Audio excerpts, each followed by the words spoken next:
Seja muito bem-vindo. Sempre dizemos, seja bem-vindo ao Espaço Novo Tempo.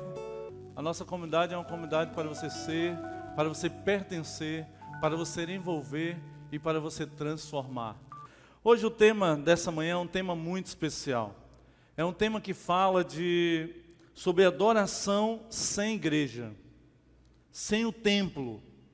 Como podemos adorar a Deus?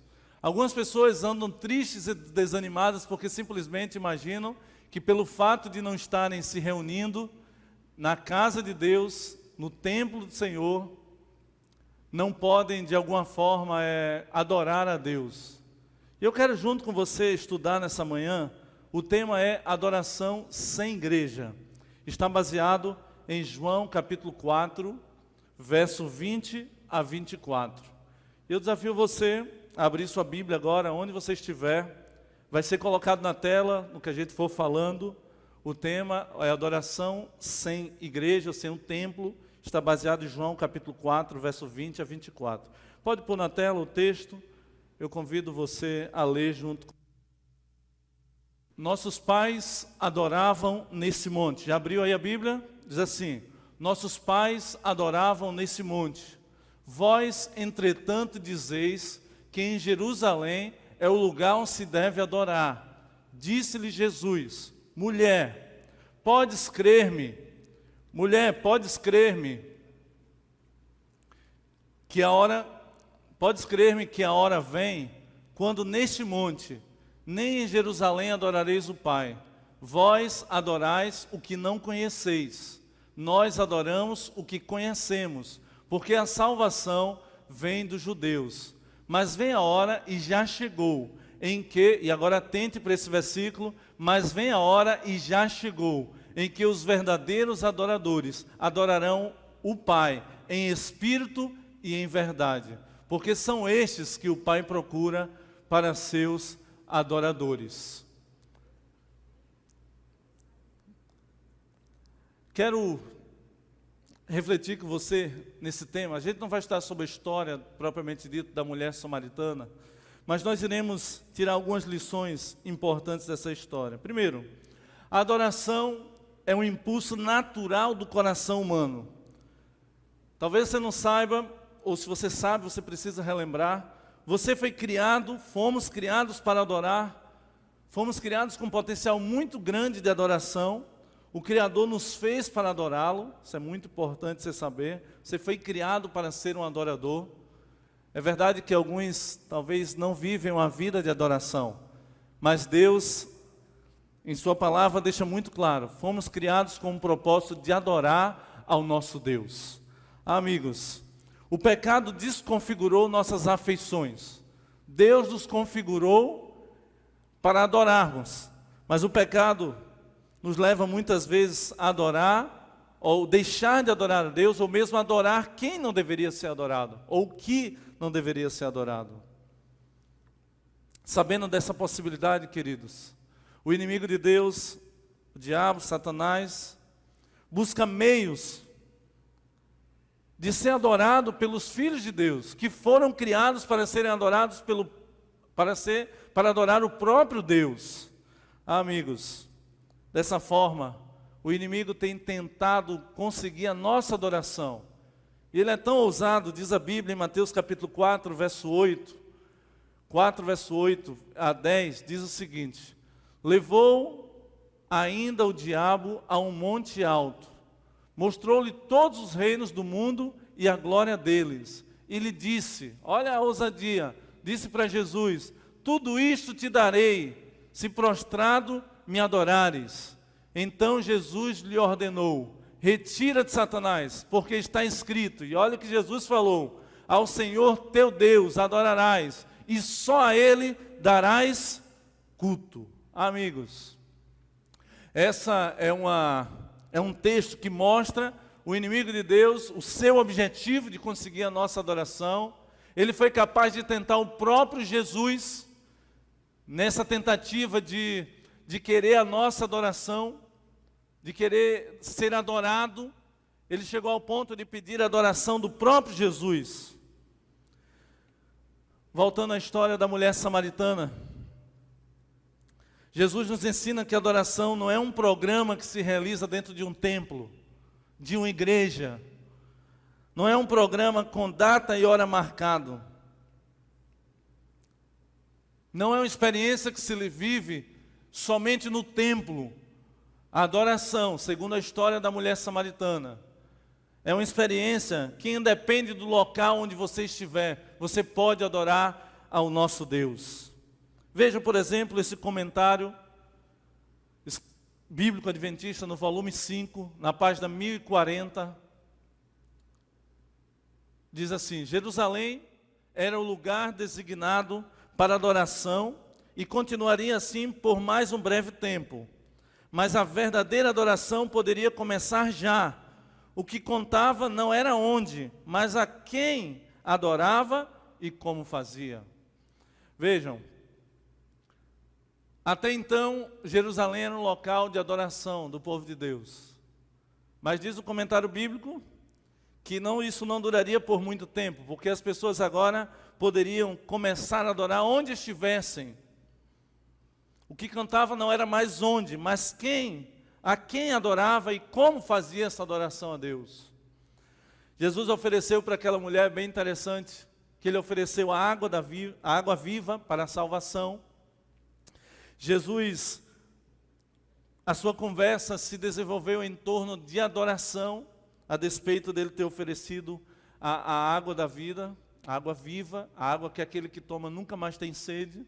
Tudo isso é verdade, mas a despeito de tudo isso, a conversa de Jesus se dá no contexto de adoração, né, em torno de adoração.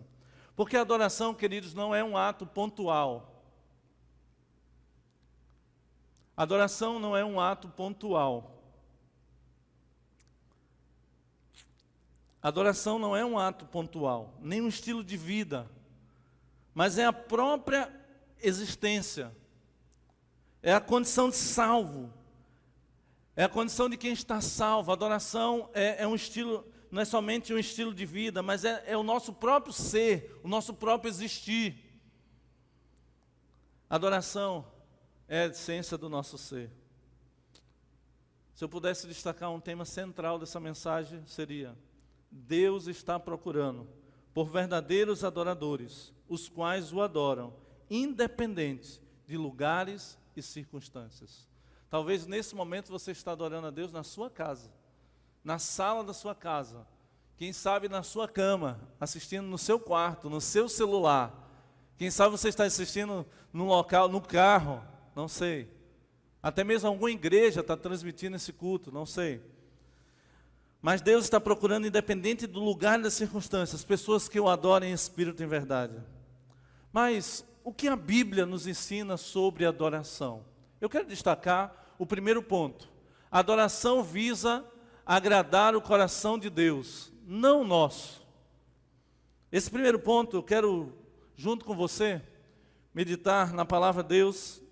A adoração visa agradar o coração de Deus, não o nosso. Veja, algumas pessoas querem, ao adorar, ter o seu coração satisfeito às suas vontades.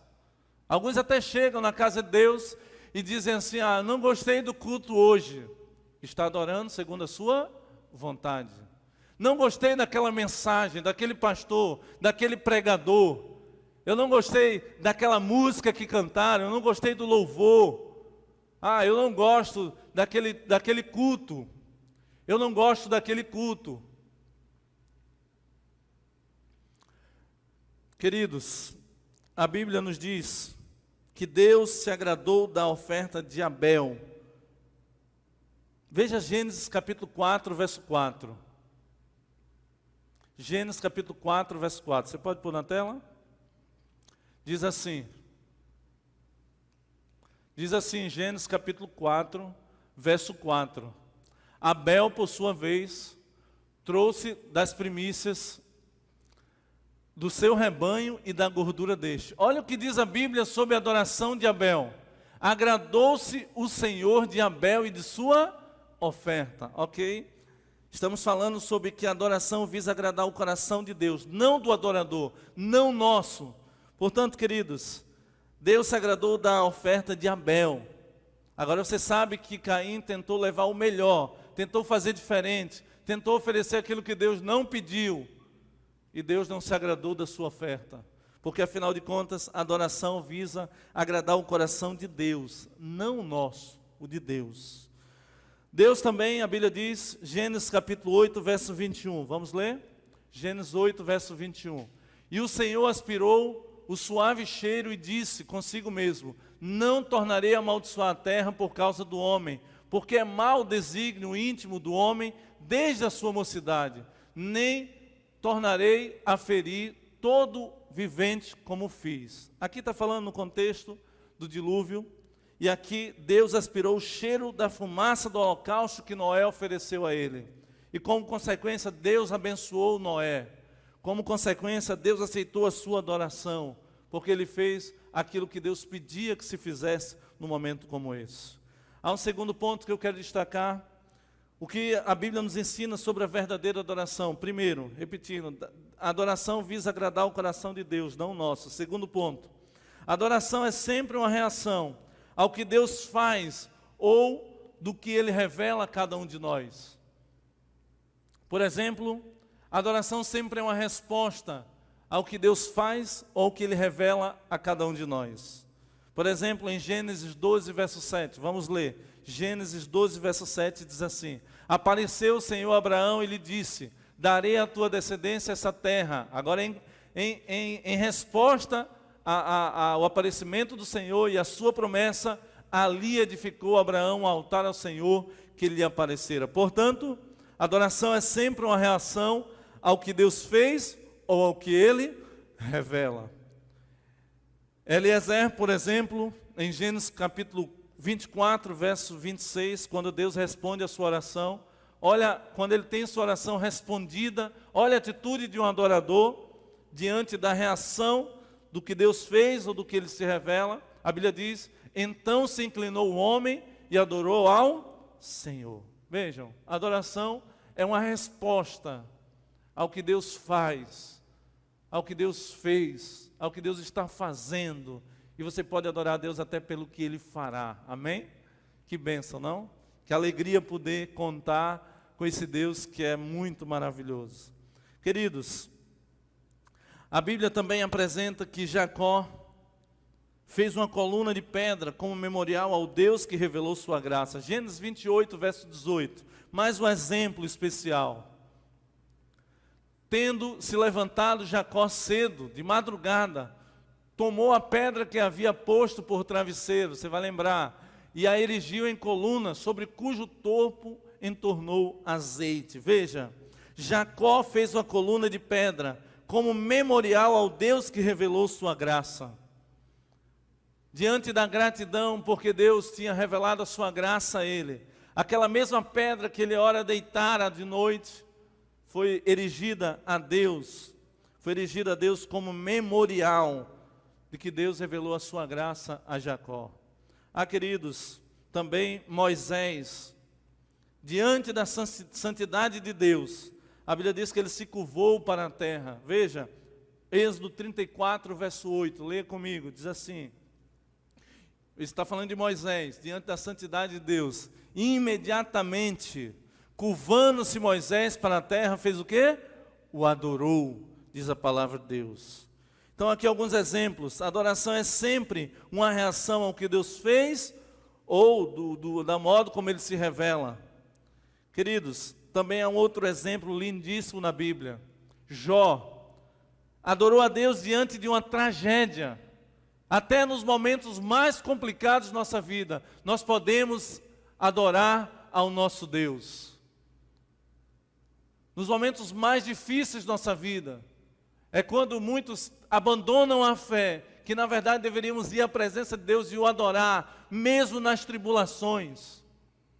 Como diz a palavra de Deus. Vamos ler Jó capítulo 1, verso 20, diz assim. Jó adora a Deus diante da tragédia. Ele diz: então Jó se levantou, rasgou o seu manto, rapou a sua cabeça, você conhece a história, lançou-se por terra e fez o quê? E o adorou. E o capítulo 1, eu não tenho na tela aí, mas o verso 21 diz algo brilhante. Nos momentos mais difíceis da nossa vida, nós podemos fazer como Jó. ele se lançou sobre a terra, diz o verso 20, adorou a Deus, ele disse: nu saí do ventre da minha mãe, e nu voltarei. O Senhor Deus deu, o Senhor Deus tirou. Que momento para muitos difícil de adorar a Deus. Mas se o seu relacionamento com Deus é um relacionamento de intimidade, se você sabe quem é Deus e o que Ele representa para você, até mesmo nos momentos de provas e dificuldade, você vai adorar o nome do Senhor. Veja o exemplo de Jó. A adoração visa agradar o coração de Deus e não o nosso. A adoração é sempre uma reação que Deus faz e também de como Ele se revela a cada um de nós. Há um terceiro ponto que eu quero destacar. O que a Bíblia nos ensina sobre a verdadeira adoração. O terceiro ponto é: a adoração não é um evento ou um programa, mas a demonstração de nossa essência. Olha que coisa. Muitos deixam somente para adorar a Deus diante de um evento, diante de um programa, diante de uma data específica. Você sabe que muitas religiões têm datas especiais. O cristianismo mesmo, foram inventadas algumas situações, a Semana Santa. E as pessoas durante o ano todinho esquecem de Deus, mas na Semana Santa se voltam para Deus. Alguns até não comem carne em um dia dessa Semana Santa. Alguns passam o ano todinho sem adorar ao menino Jesus, ao nosso Senhor e Salvador Jesus, mas no dia 25 de dezembro, a data que o mundo aí comemora, o dia do nascimento de Jesus, o Natal, muitos param para adorar a Deus. A verdade, queridos, que a adoração não depende de um templo, nem de um programa, nem de uma data para ela poder ocorrer. A adoração ela pode ser em qualquer lugar, em qualquer momento, a qualquer hora. Até porque, queridos, não dependemos de um templo para adorar a Deus. Veja que exemplo agora. Você está na sua casa, nós estamos aqui com a equipe, louvor, pessoal da transmissão. Nós estamos num colégio, no auditório de um colégio, adorando a Deus. Mas você também está adorando a Deus aí na sua casa, amém? Você está adorando. Porque independe de estar no templo. Eu fico lembrando de Jonas, no ventre de um grande peixe, buscando a Deus, orando, adorando a Deus. Eu fico pensando nas pessoas que estiveram presas, por exemplo, o apóstolo Paulo, preso numa cadeia terrível, lugar terrível, mas ali se tornou um local de adoração. Em uma outra situação, ele junto com o seu companheiro adora e louva o nome de Deus. Sabe por quê, queridos? Porque a adoração não depende de templo ou de um programa para ocorrer. Veja o que diz 2 Crônicas capítulo 6, verso 18. Seria impossível limitar a adoração a um templo. Veja o que diz Salomão. Mas de fato, habitaria Deus com os homens na terra? Olha que lindo agora. Eis que os céus e até o céu dos céus não te podem conter. Não pode conter o nosso Deus, amém? Quanto menos essa casa que eu edifiquei. Eu sei que nós devemos ter respeito pelo templo, pela igreja, pela casa de Deus. Mas alguns acham que esse senso de reverência e de adoração só existe se estivermos no templo. Ou que a adoração só existe se estivermos na igreja. Não! Aqui está Salomão dizendo que nem o céu dos céus podem te conter, muito menos uma igreja, um templo como esse. Deus é muito grande, queridos, para se limitar a um templo. É por isso que nós podemos adorar a Deus em vários locais, não é só num templo. Você pode adorar a Deus aonde você está, na sua casa. Temos vivido dias que não podemos estar na igreja. Durante mais de 2 meses já, eu até perdi as contas. Estamos sem ir aos cultos. Na verdade, nós aqui, os pastores, a equipe, o louvor, temos continuado indo à igreja para poder servir você. Mas e se não pudéssemos mais reunir na igreja? Você continuaria sendo um adorador de verdade? Está você lendo a sua palavra em casa? Está você cantando louvores ao nome do nosso Deus? Tem estudado a lição de escola sabatina? Você tem separado os dízimos, as ofertas como ato de adoração a Deus? Ou você tem se escondido atrás da desculpa de que não tem como adorar porque não temos como ir à igreja? Queridos, adoração não depende do templo, tampouco de um programa. Eu só vou adorar quando tiver aquela série especial de pregação, quando começar o Caleb, sabe? Quando as coisas melhorarem. Não, Adoração não depende de um templo, ou mesmo de um programa para ocorrer. E louvamos o nome de Deus por isso. O apóstolo Paulo, por exemplo, em Atos capítulo 16, verso 13, quando ele está em Filipos, uma cena chama a atenção. Ele diz, no sábado, saímos da cidade para junto da onde? Da igreja? Não. A Bíblia diz, para junto do rio, onde nos pareceu haver ali um local de quê? De adoração, de oração. E assentando-nos, falamos às mulheres que para ali tinham concorrido. Olha que interessante. O apóstolo Paulo estava em Filipos, e de repente ele vê um rio, e ele vê ali algumas pessoas orando, e ele diz, é ali que vai ser o local de adoração. Ali já tem mulheres orando ao Senhor, e agora nós iremos pregar a palavra, porque ali tem pessoas para ouvir a mensagem de Deus. Ou seja, o apóstolo Paulo diz, ali vai ser um local de adoração, à beira de um rio. E que local? Eu gostaria de estar adorando a Deus agora num local como esse. Quem sabe na beira de uma praia, na beira sei lá, de um rio, mas estamos aqui. Você está aí onde você está. Quem sabe a doutora Soélia, lá no rancho dela, na beira do rio Tocantins, que privilégio, hein? Naquela rede, aquela brisa gostosa. E o apóstolo Paulo nos ensina que todo lugar é um lugar de adoração. Ele adorou sem um templo. Em Atenas, também o apóstolo Paulo disse, Atos 17, verso 24. Você sabe, ele chega ali em Atenas e ele diz isso daqui. Ele pregando às pessoas, ele diz, o Deus que fez o mundo e tudo que nele existe, sendo ele Senhor do céu e da terra, não habita em santuários feitos por mãos. Ok? Presta atenção agora. O apóstolo Paulo, ele pregando, ele diz, Deus fez o mundo e tudo que nele existe, sendo ele Senhor do céu e da terra. Veja, ele não habita no santuário, ele não se limita a um templo. Se você acha que Deus só está na igreja, que Deus só está no templo, você está enganado. Deus está aí onde você está. A Bíblia diz, onde tiver um ou dois em meu nome, ali eu estarei. Se tomarmos as asas da alva, se habitarmos nos escondidos lugares, diz o Salmo 139, até ali a tua mão me susterá, o Senhor estará conosco, amém? E o seu Santo Espírito está presente no meio de nós. Nós podemos até tentar fugir da presença de Deus, mas Deus, ele é um missionário incansável, ele sempre está presente. Aliás, a Bíblia diz, o Senhor é meu pastor e ele não me faltará, ou seja, ele está sempre presente. A adoração não depende de um templo ou de um programa para ocorrer. Falar um pouquinho sobre o histórico dos templos. O primeiro templo que nós vemos na Bíblia, é óbvio que poderíamos dizer que é o templo, o corpo do Espírito Santo, quando Deus cria o ser humano, é o Éden, que é um local de adoração, mas de forma física, o primeiro templo que a gente vê na Bíblia, na linha da história, um pouquinho assim da história dos templos e de adoração, é o tabernáculo. Em Êxodo 25, verso 8, Deus diz, me farei um santuário para que eu possa habitar no meio de vocês. E ali Deus estava 24 horas à presença de Deus. Bem interessante. A nuvem, pela manhã, acompanhava o povo. E pela noite, aquela nuvem se transformava numa coluna de fogo. 24 horas, o Senhor dizendo, eu estou aqui. Jeová chamar, né? O Senhor está presente. Depois também vemos na Bíblia os templos dedicados aos deuses. Você sabe que havia uma adoração pagã. A Bíblia fala muito de Baal e outros deuses, onde eram ritos de prostituição, de promiscuidade, sensualidade. Crianças eram oferecidas aos ídolos, de modo que a gente também vê esses templos na Bíblia. A Bíblia também diz que Davi tentou construir o templo para a morada de Deus.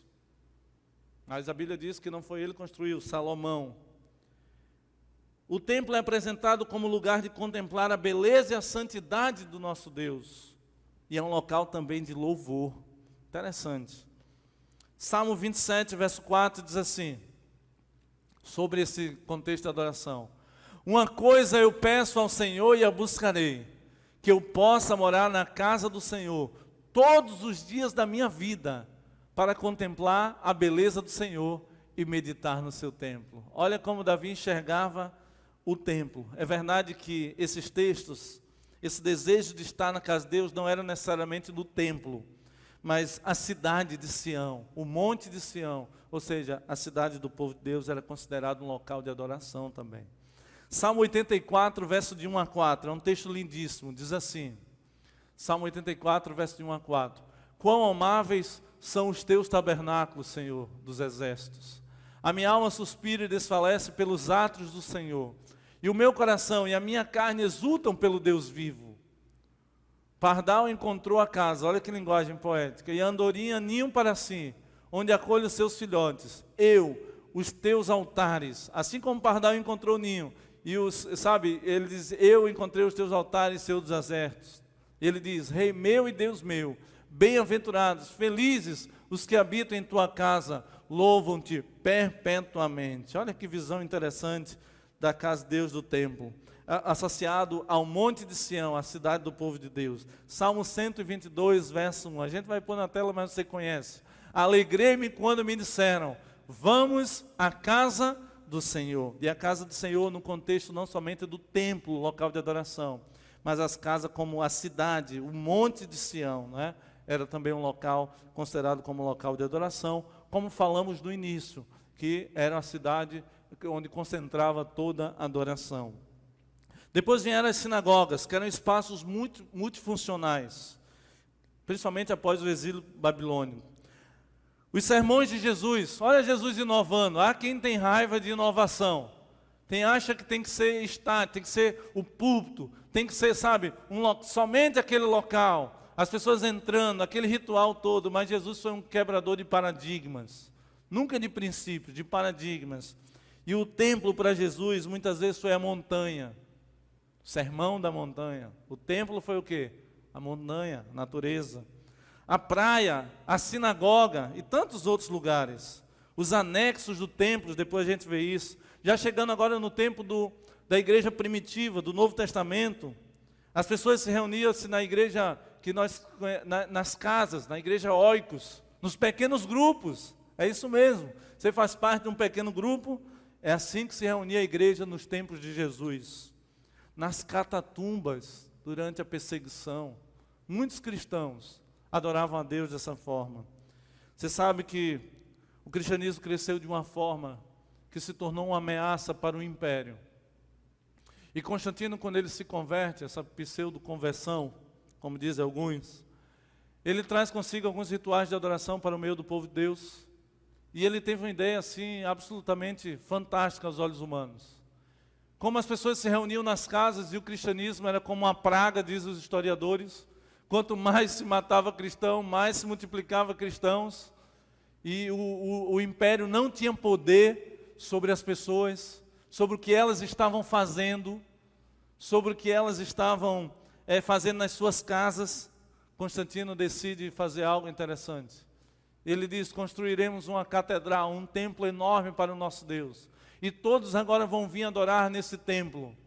E dessa forma, queridos, a história conta que era uma forma de controle. Agora nós temos como ver o que eles estão fazendo.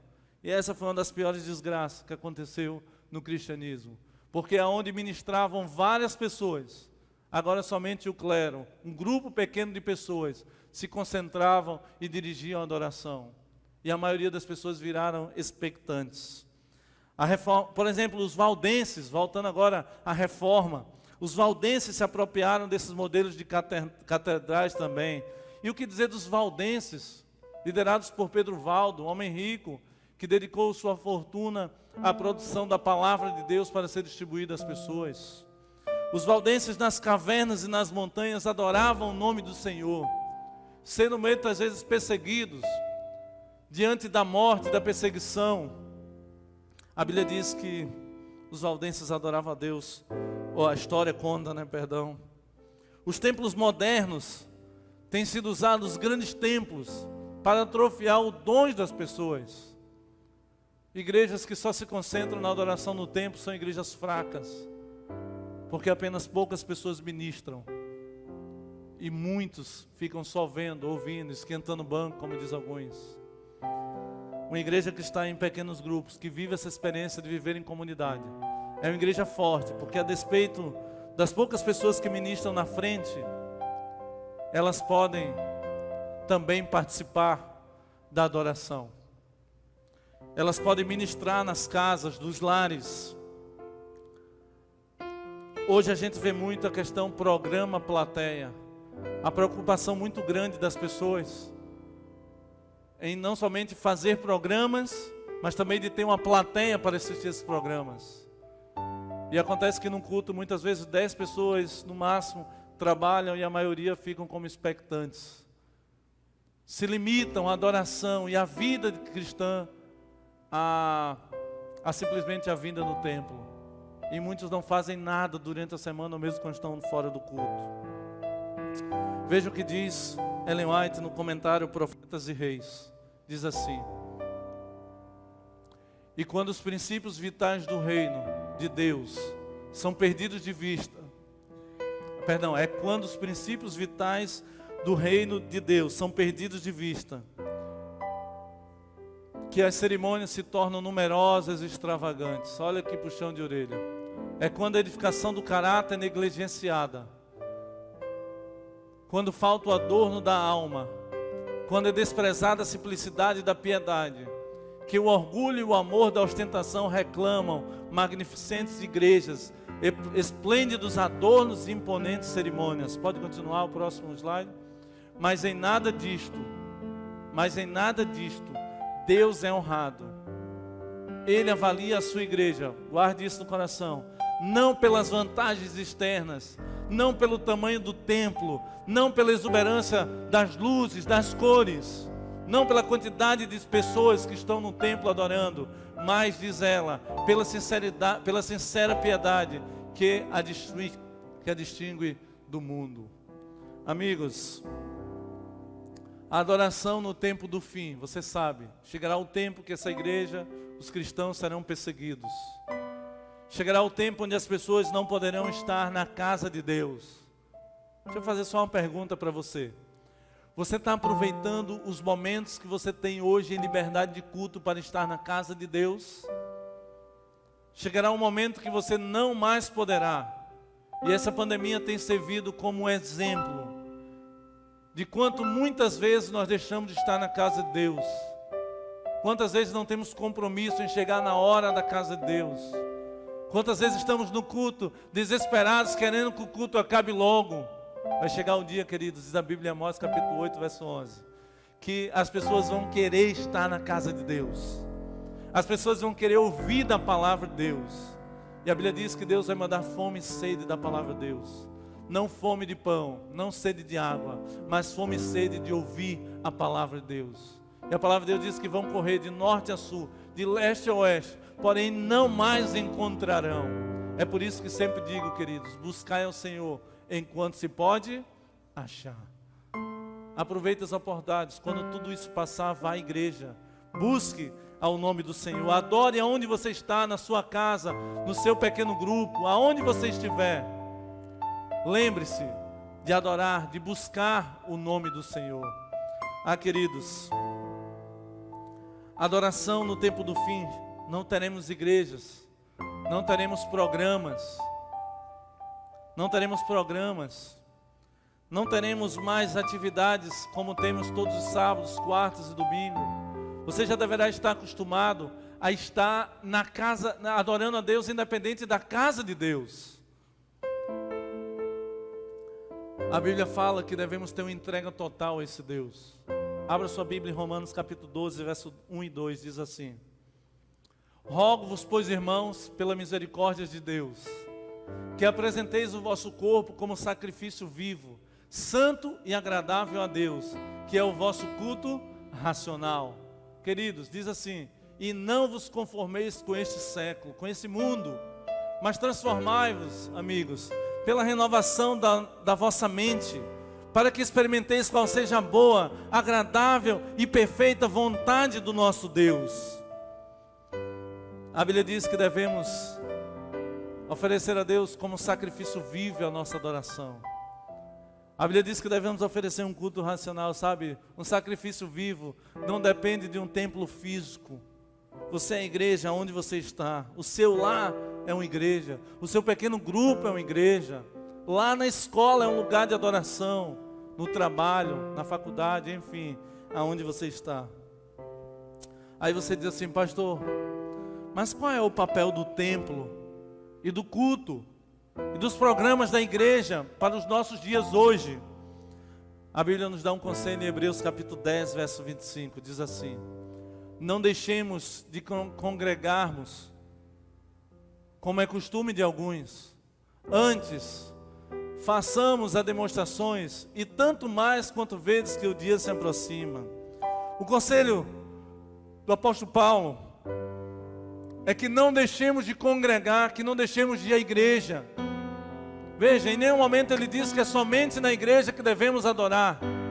Até porque já mostrei para vocês ele pregando aos gregos, ele diz, olha, a igreja não pode conter o Deus Criador que criou os céus e a terra. Não pode. O apóstolo Paulo adorou na beira de um rio. Mas esse mesmo apóstolo Paulo, que adorou também numa cadeia, numa prisão, cantou louvores ao nome do Senhor nosso Deus. Esse mesmo apóstolo Paulo, ele diz, não deixe de congregar, como é costume de alguns. Queridos, se você é um desses, alguns, que tem sendo influenciado pelo pensamento de um movimento que tem crescido, o movimento dos sem igreja, dos desigrejados, esse movimento diz que, olha, não precisamos ir à igreja, não precisamos de uma igreja, nós podemos adorar em casa, isso é verdade. A mentira é que não precisamos ir na igreja, devemos ir sim, esse é um mandado do Senhor. O ruim é quando a gente limita a nossa adoração somente à igreja, ou ir para o outro extremo, a partir de hoje eu adoro somente em casa. Se você faz somente uma dessas coisas, você está desobedecendo a Deus. Você não está seguindo os princípios do cristianismo.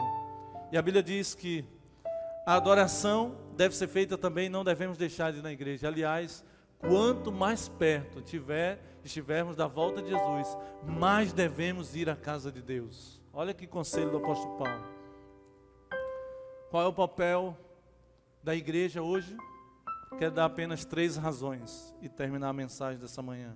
A primeira, estar na igreja é uma oportunidade de exortação mútua.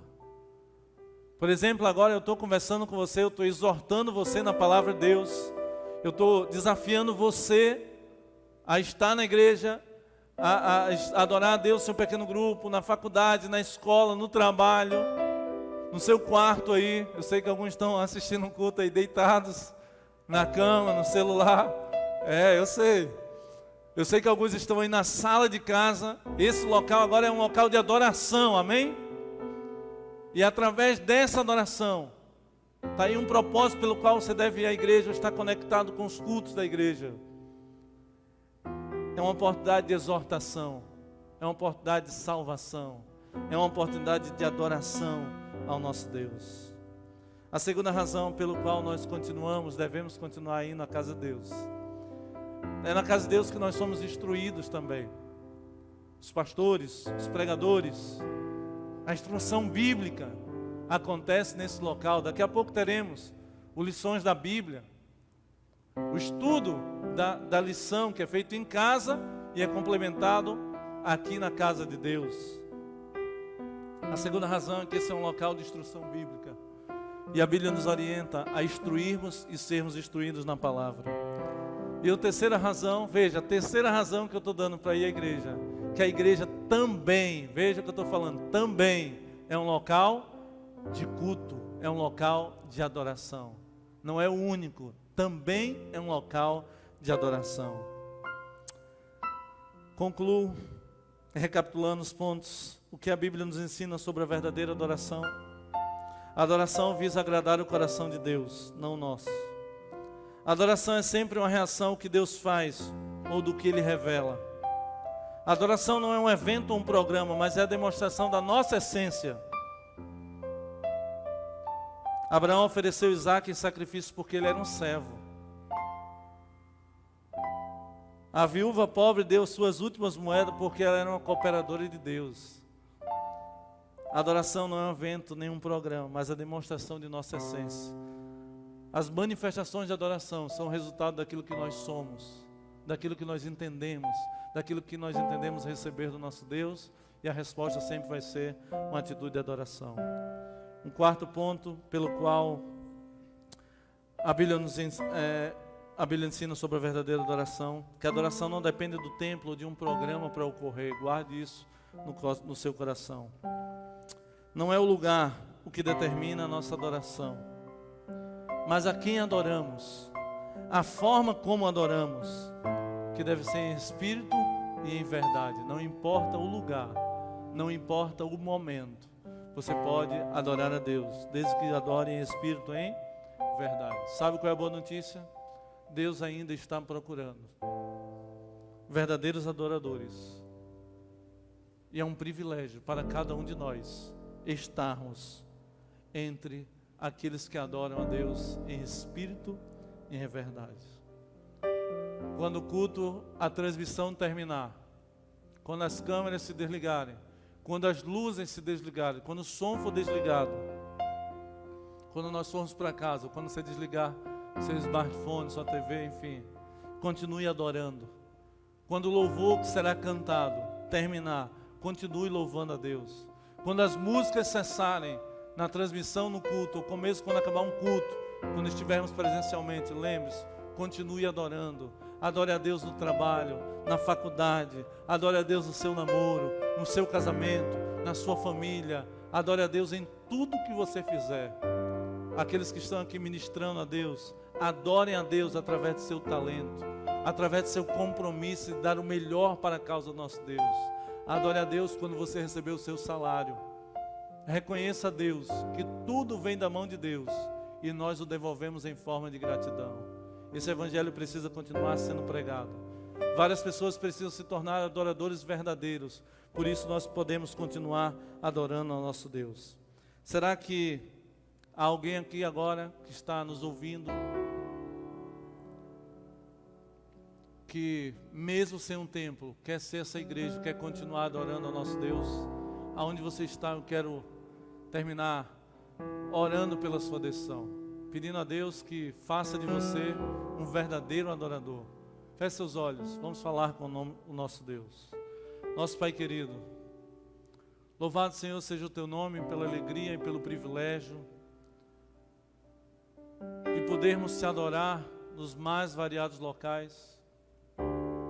A gente viu exemplos na palavra de Deus que o culto, a adoração acontece mesmo sem um templo, mesmo sem estar na igreja. Mas também vimos a importância de estarmos na igreja. Pai querido, é emocionante saber que mesmo o mundo sendo proibido nesse momento de aglomerar, de estar na casa de Deus, de saber que o Teu povo continua Te adorando, guardando o Teu dia, sendo fiel a Ti nos dias das ofertas, cuidando da sua saúde, adorando a Deus através do seu templo. Continua dedicando tempo para a comunhão, para o relacionamento, para a missão. Alguns estão em pequenos grupos Te adorando. Os lares voltaram a ser, Senhor, lugar de adoração. E que assim aconteça mesmo quando voltarmos à Tua casa para adorarmos juntos. Pai querido, a nossa decisão é sermos adoradores em espírito e em verdade. Não importa onde, não importa como, nós queremos, Senhor, Te adorar. Como aquela mulher que adorou junto ao poço. Como tantos exemplos na Bíblia que nós temos, nós queremos continuar Te adorando, Senhor. Não sabemos onde nós estaremos nos próximos momentos, nos próximos dias, no final da história desse mundo. Mas uma coisa nós queremos, não importa onde, não importa como, nós queremos ser reconhecidos como verdadeiros adoradores. Pai querido, essa é a nossa decisão, essa é a nossa oração. Se há alguém que está em casa e precisa tomar a decisão de ser um verdadeiro adorador, de entregar sua vida a Ti, de fazer de sua família um local de adoração, estudar a Tua palavra e um dia ser batizado, sabe, virar um verdadeiro adorador, eu entrego essa pessoa em Tuas mãos. Aceita, Deus, a nossa adoração. Esse é o nosso pedido, a nossa gratidão, e fazemos isso em nome do Senhor Jesus. Amém, Senhor.